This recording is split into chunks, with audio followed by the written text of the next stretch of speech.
A média de espiritualidade atual dos crentes pentecostais é parecida com a dos anos 60?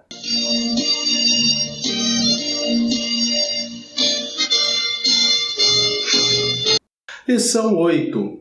A sutileza do enfraquecimento da identidade pentecostal. Esse é nosso vídeo de lições da EBD de número 137, para a glória de Deus. O texto áureo assim está escrito: E todos foram cheios do Espírito Santo e começaram a falar em outras línguas, conforme o Espírito Santo lhes concedia que falassem.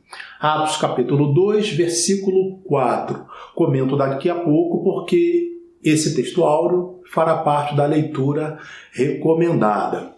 Verdade prática. A doutrina do batismo no Espírito Santo e o falar em línguas como sua evidência são um distintivo pentecostal mantido pela nossa igreja. A leitura bíblica em classe será em Atos capítulo 2, versículos de 1 a 4, 1 de Paulo aos Coríntios, capítulo 12, versículos de 7 a 11, que passo a ler e comentar agora. Atos 2, a partir do versículo 1.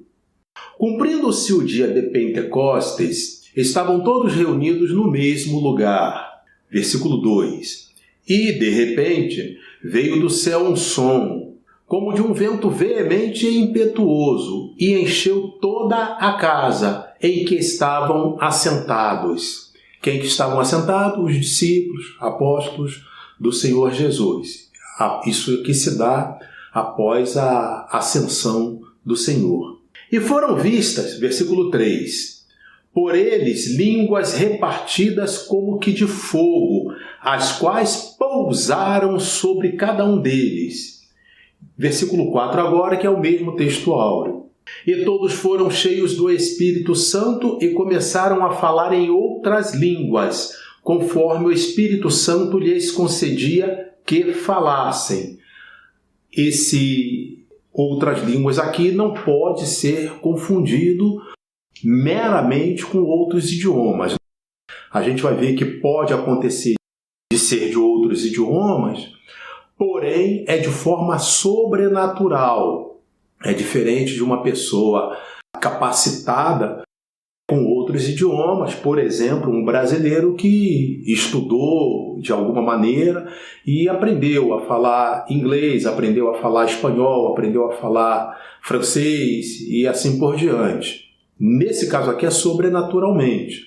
Então as pessoas começaram a falar em outros idiomas e era ainda uma ocasião de festas ali, né? A gente deixou até passar, né? Que era Pentecostes. Pentecostes significava 50 dias após a Páscoa. Então esse Pentecostes que está ligado com esse 50 aí no original, no grego. E então eles estavam em oração, então aconteceu esse evento maravilhoso do Espírito Santo. E começaram a falar em outras línguas, então falavam de tal forma que teve mais esse ingrediente. O falar em línguas de que fala a Bíblia, né? E a gente vai falar um pouco mais sobre isso. Não necessariamente uma língua interpretável. Nós costumamos dizer aquilo que Paulo chama de a língua dos anjos, né? Ainda que eu falasse a língua dos homens e dos anjos, se não tivesse amor, seria como sino que retine. 1 Coríntios capítulo 13, versículo 1. Essa língua, então, estranha, ela pode ou não ser de interpretação. No caso aqui, foi. Tanto é que depois do decorrer do texto vai dizer que pessoas que eram de outras etnias entendiam que os discípulos falavam em seus idiomas. Então era como se fosse um grupo ali reunido, vamos comparar, se fosse no Brasil, e tivesse também presente ali pessoas japonês, alemão, francês, espanhol, começassem ali aqueles brasileiros a falar em outras línguas e o japonês depois dizia, eu entendi eles falarem na minha língua. O alemão diria a mesma coisa, não, eu entendi ele falar na minha língua. E assim por diante. Então esse aqui foi o fenômeno. Esse versículo, o texto áureo, fica melhor com essa explicação. Ainda em tempo, para quem assistiu a lição passada, também ainda está disponível aí no canal, foi a lição 7, fiz um ranqueamento, de algumas palavras e expressões da Bíblia. E depois eu olhando aqui, revendo, aí eu poderia ter colocado ali Espírito Santo. E se eu tivesse colocado, ela estaria ali entre 4º e 5º lugar, porque o Espírito Santo na Bíblia, aí a gente vai considerar Espírito Santo da maneira que nós pronunciamos e também as citações em que os profetas falam pelo meu Espírito, ou o próprio Senhor Jesus fala o meu Espírito. Aí, então, se aparecer essas formas também ali estão adicionadas. Então, isso aí dá algo perto de 180 vezes naquela sequência que a gente fez, estaria ali pelo 4º, 5º lugar. Uma palavra bastante necessária. Esse foi assim o nosso clamor na lição passada. Tem sido falado pouco nas igrejas. Parece que está sendo dado em algumas igrejas, também não posso falar em todas, porque a gente não está em todas, mas eu falo pelo que eu vejo, pelo que eu assisto na internet. Então parece que vai se falando muito mais em coisas materiais do que nas coisas que são de cima. É isso a gente vai explorar, que essa lição vai em cheio também nessa questão. Primeiro aos Coríntios, capítulo 12, a partir do versículo 7. Mas a manifestação do Espírito é dada a cada um para o que for útil. Versículo 8. Porque a um, pelo Espírito, é dada a palavra da sabedoria, e a outro, pelo mesmo Espírito, a palavra da ciência, e a outro, pelo mesmo Espírito, a fé, e a outro, pelo mesmo Espírito, os dons de curar. Versículo 10 agora. E a outro, a operação de maravilhas, e a outro, a profecia, e a outro, o dom de discernir os espíritos, e a outro, a variedade de línguas, e a outro, a interpretação das línguas. Se em algum momento você que ouviu aí falar nos 9 dons da Bíblia, geralmente as pessoas falam 9 dons se referindo a esse, eu prefiro falar conjunto de dons, Porque aqui a gente tem aqui os dons de curar, e esse aqui já aparece claramente no plural, então são vários aqui. Então a gente é melhor falar em conjunto. E toda vez que eu falo isso, eu lembro da irmã Otaviana. Ela, quando nas aulas de doutrinas do Espírito Santo, ela sempre fazia a questão de ressaltar esse aspecto aqui. Um abraço para a irmã Otaviana, que o Senhor renove suas forças. Aleluia. Também é interessante dizer que autores como o Meyer Pillman, ele costuma agrupar em seus livros esses 9 conjuntos de dons em 3 categorias, Então, dons de falar, dons de saber e dons de poder ou dom de agir. Versículo 11, que encerra essa leitura. Mas um só e o mesmo Espírito opera todas essas coisas, repartindo particularmente a cada um como quer. Eu sou o pastor Israel Silva, sou pastor, sou teólogo, sou economista e, sobretudo, sou servo do Deus Altíssimo. Peço a você que curta, comente, compartilhe, se inscreva no canal, verifique se você está inscrito, porque precisa estar grafado inscrito e na cor cinza. E tudo isso para a glória de Deus. Para melhor abordarmos o tema dessa lição, que é a de número 8, e o tema é a sutileza do enfraquecimento da identidade pentecostal. Então, reforçando, Pentecoste significa que é uma festa do calendário judaico e se dava 50 dias depois da Páscoa. E a Páscoa, a maioria das pessoas que estão me ouvindo aqui já sabe, mas nunca é demais dizer, né? Páscoa não tem nada a ver com coelhinho. A Páscoa significa a saída do povo de Israel do Egito sob a liderança de Moisés, e Moisés usado por Deus para essa missão, para essa tarefa. E essa data ficou evidenciada, né, no calendário cristão, porque logo após a ascensão do Senhor, no dia de Pentecostes seguinte, estavam reunidos e aconteceu esse evento que acabamos de falar aqui. Um vento como de um som de um vento impetuoso, e foram vistas línguas como que de fogo, e falando, e as pessoas entendiam sobrenaturalmente, outros falarem a cada um numa língua diferente, e tudo isso aconteceu. Mais exatamente ali em 1906, em Los Angeles, no avivamento da rua Azusa. Foi uma época ali de um movimento muito forte, pentecostal, de dons espirituais, de batismo no Espírito Santo, Deus usando muitos irmãos sobrenaturalmente.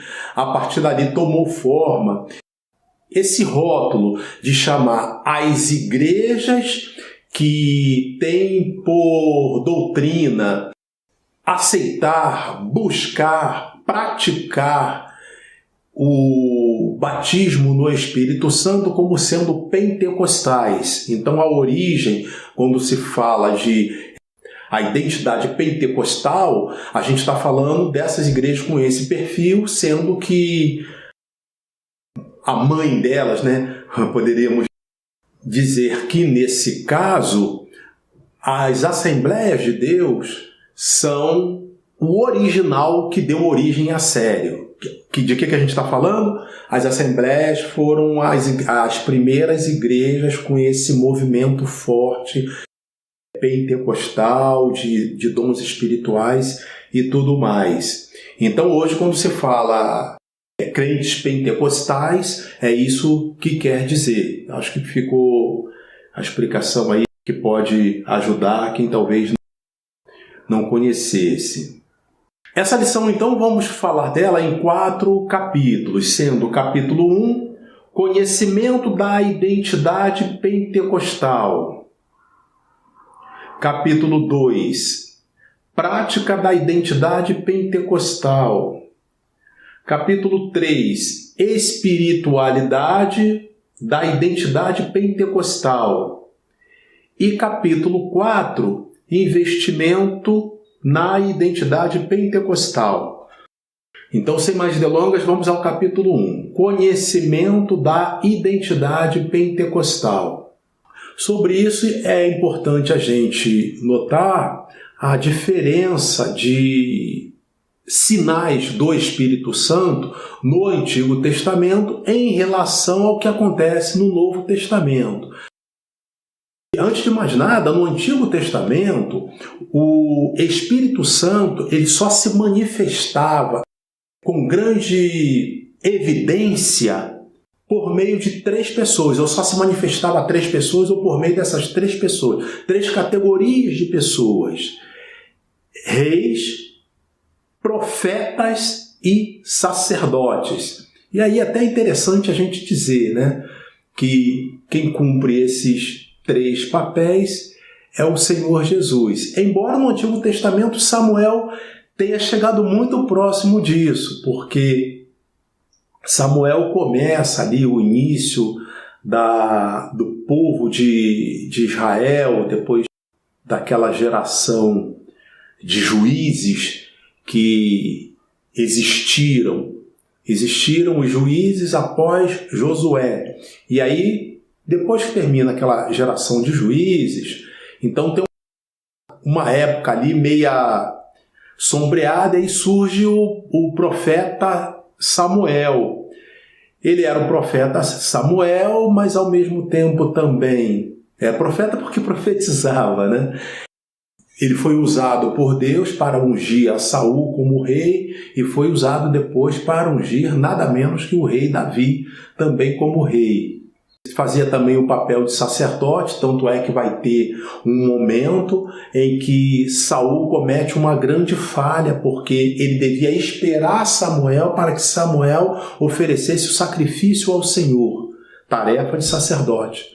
E Samuel resolveu ele mesmo fazer o sacrifício, e isso foi encarado por Deus como sendo uma grande falha de Saul. Então Samuel, profeta, sacerdote e rei, ele aparece porque um pouquinho antes da unção de Saul como rei, o profeta Samuel é que liderava o povo. Então ele chega a liderar o povo em batalhas, até que o povo de Israel, o povo, quando eu falo povo sem dar maiores definições, é o povo de Israel.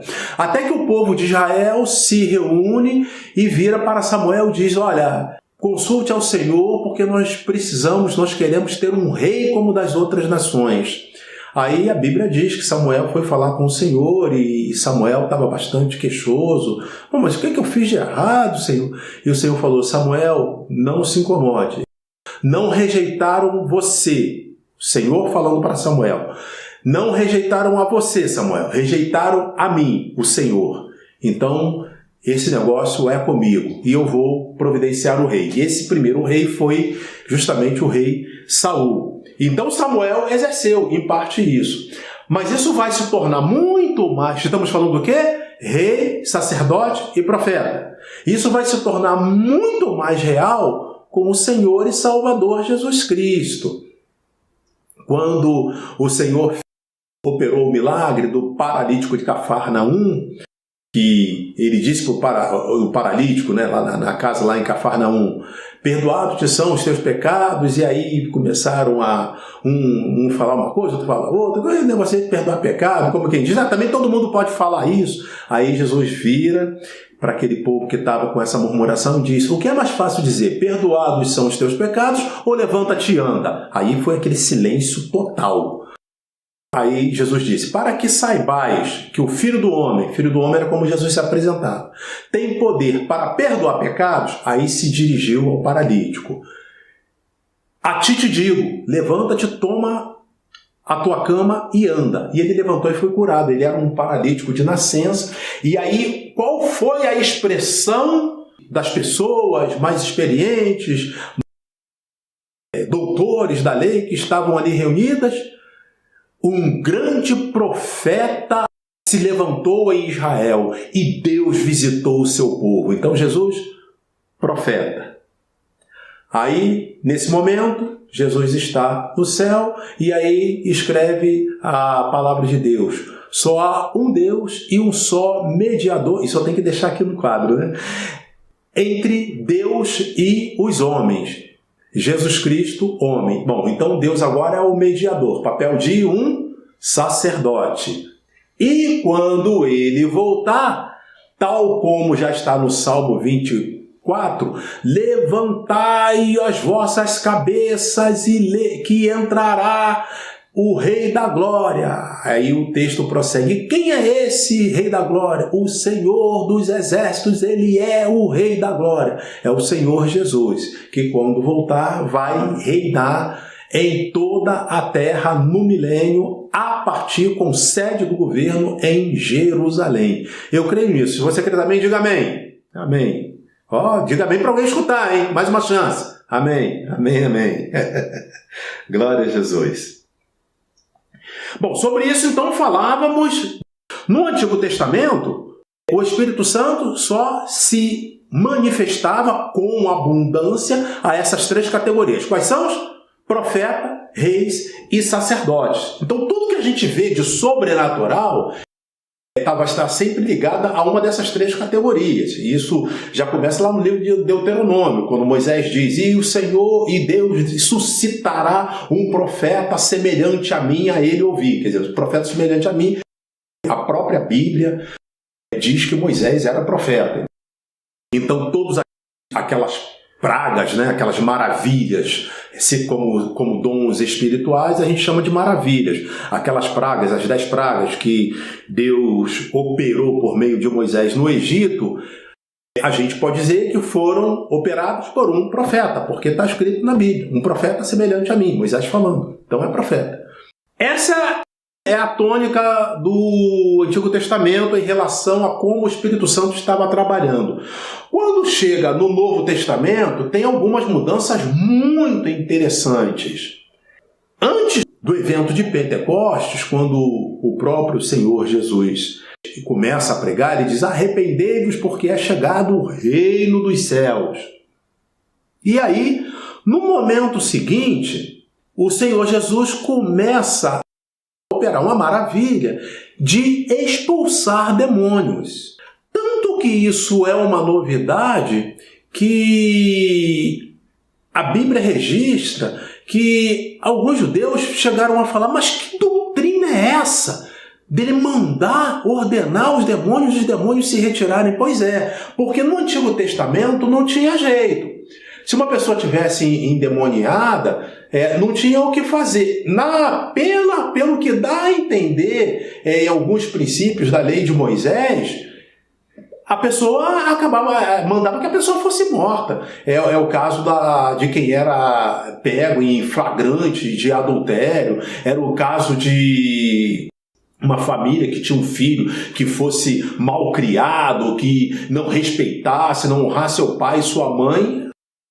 A Bíblia dizia que era para aquele filho também ser extirpado do meio do povo, para que ele fosse apedrejado. Então não tinha saída. Quando chega no Novo Testamento, por exemplo, lá aquele endemoniado gadareno e vários outros ali que Jesus liberta, esse é o termo, aí a pessoa não precisa mais morrer, porque Jesus chega com o poder do Espírito Santo, com o poder de Deus, e liberta as pessoas dos demônios. Essa modificação, depois isso é passado aos discípulos, tanto é que quando o Senhor envia os 70, de 2 em 2, eles chegam e contam isso: Senhor, em teu nome até os demônios se nos submetem. Ou seja, até os demônios obedecem, quando eles mandam sair, os demônios saem. Algo que no Antigo Testamento não era operado por ninguém, mesmo pelos homens de Deus, quando a gente diz ninguém é ninguém mesmo, agora no Novo Testamento foi operado por Jesus e até pelos discípulos, e vai ficar muito mais abundante a partir do evento de Pentecostes. Essa então é a tônica do Antigo Testamento. No Novo Testamento, quando a gente já havia até introduzido, mas no Novo Testamento então passa a ter essa questão, esse evento, né, de expulsar demônios, e também a grande novidade, que é a mais evidente aqui em nossos dias quando se toca nesse tema aqui, é o falar em línguas. No Antigo Testamento ninguém falava em línguas. João Batista foi o grande profeta até então, dito pelo próprio Senhor Jesus, não falava em línguas. O próprio Jesus não falou em línguas. Arrisco dizer que porque não quis, né? Só pode ser. O ponto é que a Bíblia não registra Jesus falando em línguas, só a partir do Pentecostes. Então essa é a diferença, e também o que acontece é a abundância. O que acontecia com pessoas, mesmo no caso daqueles 70, tem um número exato, 70 pessoas. Quando é agora no Pentecoste, não. Várias pessoas falaram em línguas, é muito mais de 70, e a partir dali várias pessoas vão sendo batizadas, e aí o livro de Atos vai registrando o batismo do Espírito Santo em Samaria, depois em Éfeso, vai espalhando realmente. Então, o que a gente chama, né, derramamento do Espírito Santo. O que vai acontecer é que a igreja depois passa por alguns altos e baixos, e depois a igreja primitiva, depois entra o 2º século, e aí vai ganhando importância o bispo de Roma, porque cada cidade tinha um bispo, né? Aí o bispo de Roma vai ganhando importância porque Roma era a capital do Império Romano. Até que no No passo seguinte, vão colocando que o bispo de Roma é mais importante do que os outros bispos, e até que surge o papado. Aí passa a ter os papas que vêm na sequência até os dias de hoje. Que a gente saiba, só vai ter um grande movimento de avivamento por ocasião da Reforma Protestante. Por ocasião da Reforma Protestante, então já se verifica esse avivamento. Mas aí tem aquela dificuldade, aquela luta, às vezes até física, perseguição, pessoas são mortas da história da igreja. Ora vai ter um ponto aqui, outro ponto ali, onde a gente pode ter registros disso, até que chega aquele ponto que a gente falou desde o início. Esse movimento de 1906 da Rua Azusa, ele acaba trazendo de volta em toda a sua plenitude a prática, a busca e a visualização dos dons espirituais como a gente tem. É importante isso aí para a gente entender como é que essas coisas chegam nos nossos dias. E aí vamos para o capítulo 2. A prática da identidade pentecostal. Sobre isso, a gente precisa entender o batismo no Espírito Santo. Dentre as igrejas pentecostais, e aí eu falo principalmente em relação à Assembleia de Deus, que é a que eu mais conheço, é a que eu frequento, enfim, temos uma clareza muito grande. Evidência de batismo com o Espírito Santo é a pessoa falar em línguas. Se não falar em línguas, não é batizado com o Espírito Santo. Então isso é muito claro. Vai ter outras denominações que vão usar um outro argumento, mas a Igreja Assembleia de Deus e algumas outras, e aí chamadas pentecostais, que o nome, como eu já estou falando desde o início, ele deriva disso, tem esse entendimento e praticam essa forma, de tal forma que buscam os dons, e aí, nesse caso, o restante também acompanha. Batismo com o Espírito Santo, evidência de falar em línguas, variedade de línguas, interpretação de línguas, profecia, e também, claro, as curas e maravilhas que a gente vê. Eu creio que a maioria de vocês aí tem notícias de algumas dessas, e alguns até mesmo já tem testemunho próprio de ter sido curado, ter sido aí beneficiado por Deus, aí, recebido milagres de Deus. E depois pode colocar aí o testemunho, viu? Aí nos comentários. Escreve aí, se quiser escrever de maneira bastante desabundante, fique à vontade. Se quiser escrever de maneira resumida, escreva: olha, eu fui curado disso assim, assim. Isso tudo fica para a glória de Deus. Então é muito importante você dizer. Isso é entender o batismo no Espírito Santo. E a outra questão da identidade pentecostal é como se busca e se dá lugar ao batismo no Espírito Santo, porque o que a gente tem notícia é que as igrejas que não têm essa doutrina, não têm esse ponto de vista, geralmente tem uma liturgia de culto um pouco diferente. Em hipótese alguma, eles vão admitir que no meio do culto, no meio de uma oração, que alguém esteja falando em línguas. Eles não admitem. O normal é esse, tá? Cada igreja é uma história, mas é o normal do que a gente vê. Então, falar em línguas é em igrejas pentecostais. E isso, aqui a gente já começa a entrar no cerne da questão do tema da lição, a sutileza desse esfriamento que está acontecendo. Eu faço sempre uma comparação com o que acontecia lá nos anos 60. Eu era criança, adolescente, até os anos 70.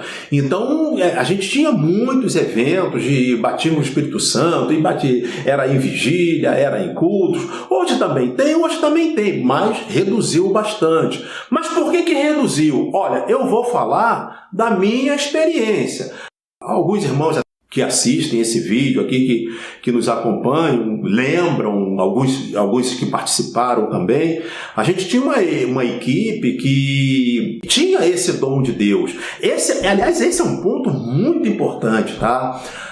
A obra de Deus é feita por pessoas, mas geralmente as grandes obras levam em conta dons que Deus entregou às pessoas. Tem lições aí, né? Se alguém sentir falta, eu até procuro e coloco aí, que a gente já fez no passado aí. Lições sobre dons espirituais, dons ministeriais. Então isso tudo é dom que Deus entrega a cada um. Ministérios de pessoas que têm uma liderança muito grande, aí tem igreja com uma quantidade muito grande de membros, de pessoas congregadas, congregações que são ligadas e por aí afora. Isso tudo são dons. E o batismo no Espírito Santo também é dom. A questão, né? O batismo é para todos. Ora, pode ser e pode não ser. Até porque o próprio apóstolo Paulo, ele chega a falar isso. Porventura, todos falam em línguas, vou deixar o texto aqui, todos operam milagres, todos operam maravilhas. Não, porque os dons eles existem e tem pessoas que recebem, tem pessoas que não recebem. Isso aí é conforme o mistério de Deus, conforme a soberania de Deus que a gente precisa entender. Eu resgato isso para dizer que nessa equipe havia o dom de a gente pregar e o Senhor batizar com o Espírito Santo, geralmente domingo de manhã, de batizar 20 pessoas, mais de 20, 25, 30 pessoas. Isso aí, principalmente, há quase 10 anos, alguns irmãos estão até hoje ainda fazendo, aí teve pandemia, aí teve que parar, o negócio ficou um pouco mais difícil. Toda a operacionalização da equipe ficou mais difícil. Mas eu quero dizer com isso que mesmo naquela época, vamos botar aí há 10 anos atrás, por exemplo, os meus últimos momentos fazendo parte, compondo a equipe, eu lembro da dificuldade da gente encontrar igreja que recebesse a equipe para a equipe fazer o trabalho e proporcionar que pessoas fossem batizadas com o Espírito Santo e recebessem o dom de falar em línguas. Aí o pessoal que tem mais leitura na Bíblia vai dizer, bom, se a Bíblia registra que teve lá um cidadão que chegou a oferecer dinheiro aos apóstolos para que ele recebesse o dom de impor as mãos e as pessoas falarem em línguas, então resta saber quanto é, pastor Israel, que sua equipe cobrava. Pois é, sabe quanto é que a nossa equipe cobrava? Nada. Às vezes recebíamos oferta da igreja que ajudava nos combustíveis, principalmente dos irmãos que precisavam mais, e às vezes nem isso, nada, de graça, oferecendo. E eu mesmo cheguei a telefonar para igrejas em Brasília, cheguei a telefonar para igrejas em Niterói, oferecendo a equipe de graça. E a igreja não tinha data, não tinha agenda para que as pessoas fossem batizadas no Espírito Santo. Pois é, em Cristo digo a verdade e não minto. Foi assim que aconteceu. Minha experiência própria. Aí como está fora do eixo, fora do meu raio de visão, fora do que chega até meu conhecimento? Eu imagino que é tudo muito parecido. E aí, na lição passada, eu fiz questão de enfatizar. A pregação da igreja, ela precisa focar em alguma coisa. É 1 hora de pregação, mais ou menos, na média. Ela precisa focar em alguma coisa. E não dá para focar em muitas outras. E como está tendo uma tendência muito grande em boa parte de igreja para focar em dízimo e oferta, pelo menos uma vez por mês, tem igreja que está falando dízimo e oferta todo domingo. Se fizer culto no meio da semana, ela fala em dízimo e oferta. Ou em qualquer outra reunião, dízimo e oferta, dependendo da igreja. É assim que está acontecendo. Aí não fala assim mais nada. Então não se prega mais nada, não se busca mais nada. É nisso aí que vai chegar nessa questão do autor que coloca aqui. Como está enfraquecendo essa busca e a evidência do batismo no Espírito Santo. Capítulo 3. A espiritualidade da identidade pentecostal. O batismo no Espírito Santo, ele requer algumas coisas.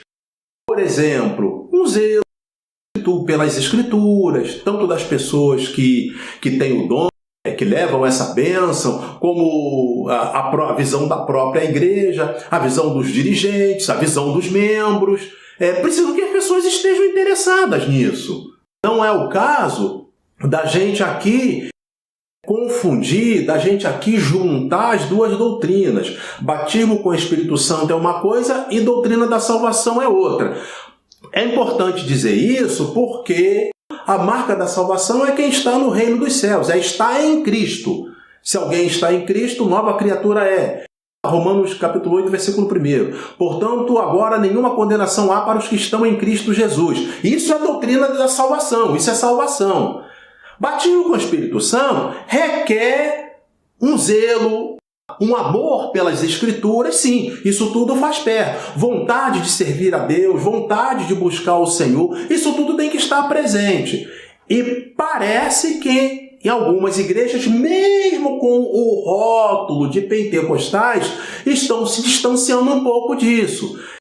Vai entrando, às vezes, muita politicagem, tudo isso está acontecendo. E aí, o batismo com o Espírito Santo vai ficando em segundo plano. Algumas faziam, às vezes, um evento, aí chamavam uma pessoa, um pastor, um pregador, um grupo que tem dons nessa área, e acabava que pessoas eram batizadas. Pois é, mas cada vez a coisa vai mais se distanciando e todas essas razões parecem estar presentes. Outra coisa importante nessa espiritualidade da identidade pentecostal é a importância do bom testemunho. Quando da separação dos diáconos lá na igreja primitiva, o que foi usado, o que foi falado pelos apóstolos é que se buscassem homens cheios do Espírito Santo, de boa reputação e de bom testemunho, para serem diáconos. E parece que a maioria das igrejas hoje, mesmo com o rótulo de pentecostal, acaba abrindo mão de uma dessas coisas e às vezes abre mão até de tudo. Aí o critério que prevalece eu não sei. Aí, conforme o caso, é que precisa ser visto. Quem é que pode mudar isso? Jesus. Mas humanamente, as pessoas, tanto da direção, da liderança, como da membresia. Capítulo 4. Investimento na identidade pentecostal.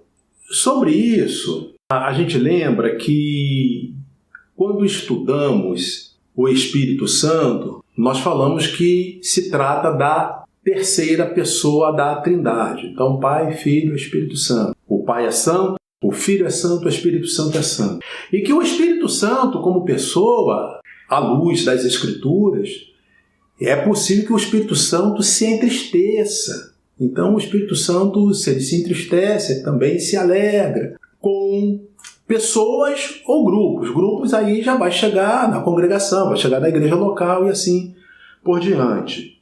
Nesse sentido, são coisas que a igreja faz, a igreja que eu falo igreja local, porque a igreja como um todo, a igreja do Senhor é a igreja perfeita. Não cabe reparo. É o corpo de Cristo, não cabe reparo. Ela, ainda que formada por pessoas imperfeitas como nós, mas ela é perfeita. Mas as igrejas locais têm suas imperfeições, ou as pessoas individualmente têm suas imperfeições. As duas coisas são verdades. E uma das maneiras da gente agradar a Deus, eu separei aqui nesse envolvimento aqui de batismo no Espírito Santo, claro, e essa identidade pentecostal que está sendo o tema dessa lição. Por exemplo, evangelismo e socorro. Evangelismo é, como a gente já diz, né, é o evangelizar o nosso próprio Brasil. Nas capitais, geralmente a gente sabe que tem muitos templos, tem muitas denominações, tem muitos ministérios e disputa por mais pessoas, sempre querendo abrir outras. E às vezes chega até uma expressão que eu escuto desde a minha infância, é pescar no aquário. O que é isso? É plantar uma igreja no local onde já tem um monte de crente. Quando, na verdade, se olhar fora dos grandes centros, vai ter lugares mais carentes de igreja. E aí, então, o evangelismo é importante. Evangelismo, só há que se falar evangelismo quando se fala da palavra de Deus para pessoas que não são crentes. Às vezes, isso é feito em ocasiões de eventos específicos da igreja, às vezes é feito com outras, aí tem várias estratégias de fazer. Mas para caracterizar evangelismo é que os crentes, os irmãos, as irmãs, os pastores também, os obreiros, enfim, a membresia, vão procurar algum argumento, vão procurar alguma estratégia e executar de falar do evangelho para pessoas que não são crentes. É fácil? Não, não é não. Não é porque eu já fiz. Não é não. Mas está no pacote de coisas que agradam a Deus em cheio. Em cheio. E uma vez o Espírito Santo estando alegre com a igreja, fica mais propício o quê? Quando fizer uma busca pelo batismo do Espírito Santo, é mais provável de acontecer. Eu digo tudo mais provável porque as coisas de Deus não são matemáticas. Alguém sempre poderá dizer, mas eu conheci uma igreja assim, assim, assado, que aí teve batismo. Ou conheci uma pessoa, um crente que era assim, assado, foi batizado. Pois é, então eu estou falando o que acontece na maioria das vezes. Evangelismo e socorro. Socorro aqui, de que fala a Bíblia, o texto de abertura, o texto bíblico de abertura, foi dentro daquele que a gente costuma chamar dos 9 dons ou 9 grupos de dons espirituais. Mas existem outros dons ainda. Quando Paulo ali está escrevendo aos Coríntios, existem outros dois, e um deles que ele registra é esse socorro. Socorro é justamente a caridade, é ajudar pessoas necessitadas. E claro, a maioria das igrejas que eu conheço, ou todas até, eu não soube de nenhuma que fosse diferente nesse aspecto. Quando pratica socorro, ela ajuda pessoas que são da igreja, que são da membresia, às vezes pessoas que são de outra membresia, que são de outra denominação, e ajuda às vezes pessoas até que nem são crentes, que ainda não são irmãos. Então isso tudo é agradável a Deus. E na outra ponta, se o evangelismo é falar da palavra de Deus para pessoas que estão aqui no país, então a gente chega também às missões, principalmente as missões transculturais, que é o envolvimento de levar a pregação do evangelho para outros países, por isso a gente chama, né? Outros países têm outras culturas, e Deus levanta pessoas, dou graças a Deus por isso, levanta irmãos, levanta irmãs para fazer essa entrega primeiro a Deus, né? Que a pessoa se entrega a Deus como um instrumento de Deus nessa obra e vai levar o evangelho. É muito edificante a gente ver testemunho de missionários entregando o evangelho na Índia. Glória a Deus! Minha saudação mais uma vez pelos missionários que estão na Índia, missionários que estão na China. A complicação é tremenda. Teve uma lição que a gente fez aqui, que a gente colocou aqui os países mais perseguidos, onde os cristãos mais são perseguidos. Então a Índia eu lembro que estava em 10º lugar, porque é percentual, né? Estava em 10º lugar, só que é um país muito populoso, esse percentual lá dá uma quantidade muito grande de cristãos que foram presos, torturados, enfim, feridos, e às vezes alguns chegam até a perder a vida por amor ao Senhor. E tem vários outros países também difíceis, a China muito difícil, a Rússia e assim por diante. Você imagina, quando começou a guerra lá da Ucrânia, agora eu não sei como é que está, porque não é difícil a comunicação, mas tinha missionários lá na Ucrânia. Você pode imaginar o que é você estar num país estrangeiro e depois que você está conseguindo vencer a barreira da língua, a barreira do costume, a barreira da costume, de repente desaba uma guerra em cima do país. Pois é, isso tudo acontece. Mas quando a igreja se envolve nisso, como é que a igreja se envolve? Buscando, promovendo o culto de missões, buscando pessoas, irmãos, irmãs que têm chamadas para isso, que se preparam para isso e envia essas pessoas, ajuda os que estão enviados, ajuda financeiramente, ajuda com oração, ajuda no que pode ajudar. Quando a igreja se envolve nisso, certamente Deus se agrada dessa igreja. Quando o irmão faz a sua oferta para a obra missionária, Deus se agrada disso. Aqui a contribuição dentro da realidade de cada um. Não dá para a gente cravar mais ou menos, de diversos tipos de ajuda. Então todas essas áreas aqui, elas vão fazer parte, elas vão lapidar, vão aperfeiçoar a identidade pentecostal. Que coisas?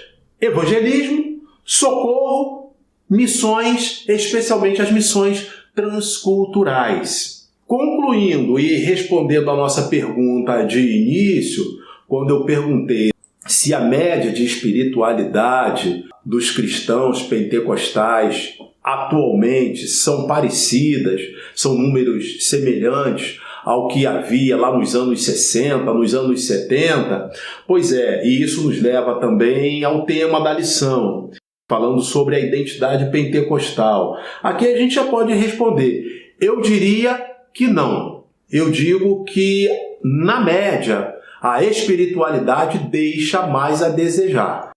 As razões podem ser várias.